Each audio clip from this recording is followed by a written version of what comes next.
We probably get this question with every prospect that we meet with. How much does it cost to secure my company? Mike, how much does it cost? Yeah, so this is the... Is there one answer to that? This is the standard, flip to the back page of the proposal before you've ever gotten to the rest through what's actually in there, right?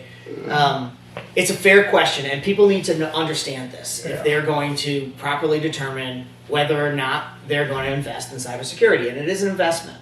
Right? You're going to make this investment for your organization like you would insurance, etc. I hate to say it depends, because it does depend, but there are a multitude of factors that would go into determining what your price would be.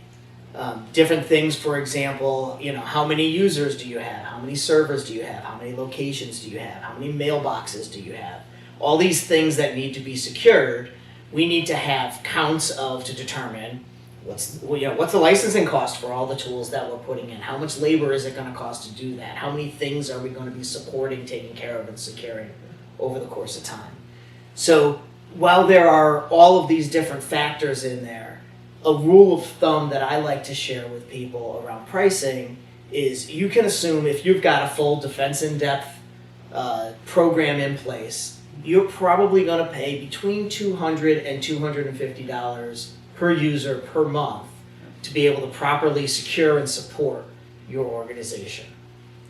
Again, some results may vary. If you're subject to a specific compliance, you might have higher requirements for security, other tools and things that need to be included in there.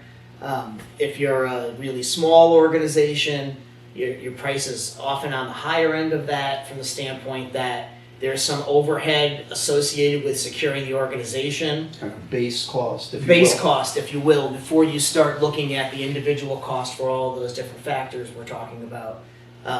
But in general, I would say you should be in that range of $200 to $250 per user per month, and I should say per computer user. If you have employees that are not using computers, so you have a factory floor or a packing station, people who are not using computers and potentially bringing more risk to the organization, they wouldn't necessarily count. But employees who are computer users will be counted in that. Yeah. And I think it's important to know the whole servers do impact pricing, So if you have, we ran into somebody that had 21 servers.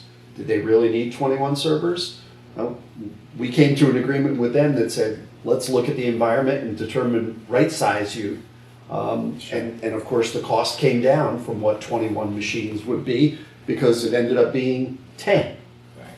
So I think these are all factors that contribute. And if you engage with a good partner, they're going to look for those types of efficiencies in your organization and try to make sure that sprawl that happened over the years or things that that were created that are no longer necessary, they get reduced for two reasons. Number one, it's going to affect your cost and save you some money.